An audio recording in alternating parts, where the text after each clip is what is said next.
You might not believe this, but £250,000 is actually halfway to £1 million.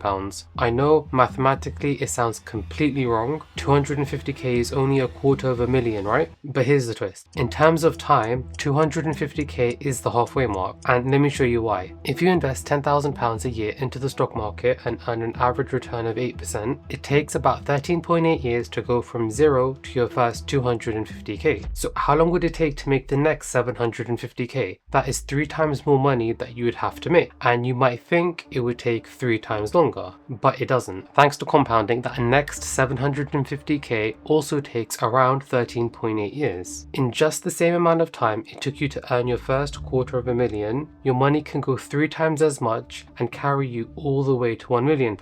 This is because the 250k that you have invested is growing and compounding, and if you combine this with the regular contributions that you're still making, then it's almost as if you're rolling a big snowball down a hill, because once you hit that 250k, your investments start working harder than you do. 250k is also the point where people start making the biggest mistakes. Some get overconfident, some start chasing higher returns, and some slow down completely. And that's exactly what can keep them stuck at this level for years. So today we're going to be looking at what actually happens when you hit the 250k mark, the psychological traps that can derail your progress, and how to accelerate your path to financial freedom without taking unnecessary risks.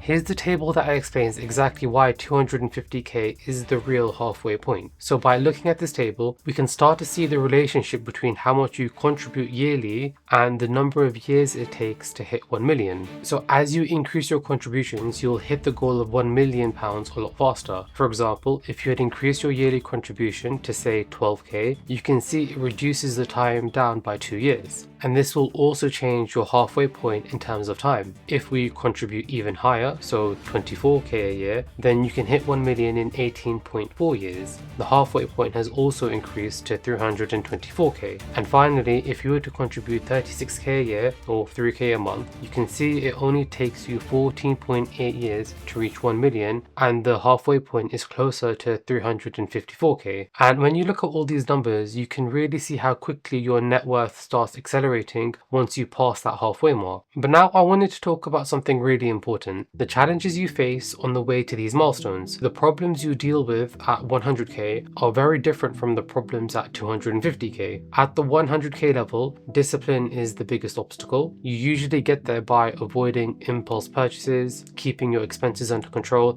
and being consistent with investing. It's all about building good habits and resisting the urge to splurge just because you have a bit more money saved. But once you reach around 250k, the psychology changes. This stage introduces a whole new set of challenges, and it's where people can either accelerate their path to 1 million or slow themselves down without even realizing it. For example, when your portfolio is worth 250k, a single good market day can create more money than you'd make in an entire week of work. A 2% gain can give you £5,000 in a day, and that can mess with your mindset. You might think, I just made 5k today and I can afford to spend a bit more. Those gains aren't real until you sell. And at this stage, you shouldn't be selling. You're trying to grow your investments, not eat into them. Now, a big psychological challenge that shows up around the 250 mark is something called the Kruger effect.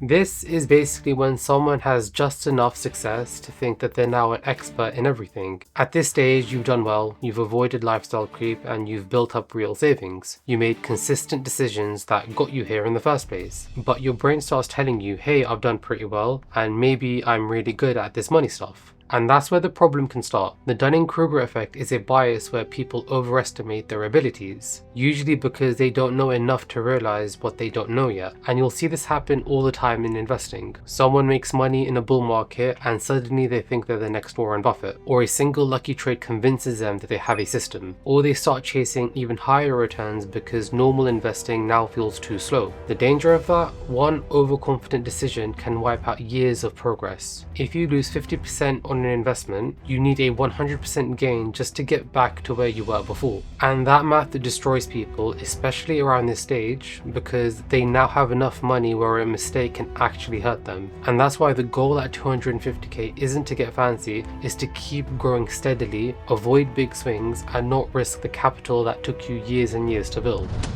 Another psychological trap at this level is comparison. Once you start doing well, it's surprisingly easy to look at people with 500k, 1 million, or even 2 million and feel behind again. And the internet makes this 10 times worse. People online show you the highlights, but never the debt or the bank balance behind it. And interestingly, there's even a saying for this, the 30k millionaire, people earning very normal incomes but trying to look rich. Meanwhile, the people who are actually wealthy usually look very normal. They're modest, they live below their means, and that's exactly how they built the wealth in the first place. And there's a line from the book The Millionaire Next Door that sums this up quite perfectly. If your goal is to become financially secure, you'll probably achieve it. If your goal is to spend money to look rich, you'll never make it. So instead of competing with what people show online, the key is to stay focused on your own goals, your own timelines, and your own plan. Because you're not trying to look like a millionaire, you're trying to actually be one. And the habits that get you to 250k are those same habits that take you the rest of the way. That once you hit the 250k, the math finally starts working with you, but this is where people make the biggest mistakes, and here are the 3 things that matter the most. Number 1 is that you want to automate everything. At this stage, manually adjusting your investments is where people tend to slip up. One common pattern is that someone who gets to a solid portfolio size then pulls a chunk out to chase whatever's trending, so that could be crypto, AI stocks, or some niche project. Even if it spikes for a moment, most people mistime the exit and end up worse off than if they had just simply left the original money in their portfolio untouched. And automation protects you from those emotional decisions. Number 2 is that you want to optimize for the 3 big expenses. At 250k, cutting small treats won't move the needle very much, but housing, transport, and food absolutely will. These usually consume 60 to 70% of most people's budgets. Saving 1,000 a month by living slightly further out or driving a cheaper car means an extra 12k invested per year. Over time, that single choice can compound into hundreds of thousands. And number 3 is that you want to use your career leverage. You're not financially free yet, but you do have options. You can negotiate harder, walk away from toxic jobs, or take short-term pay cuts for a role with a bigger upside. And you can invest in skills or qualifications without needing debt.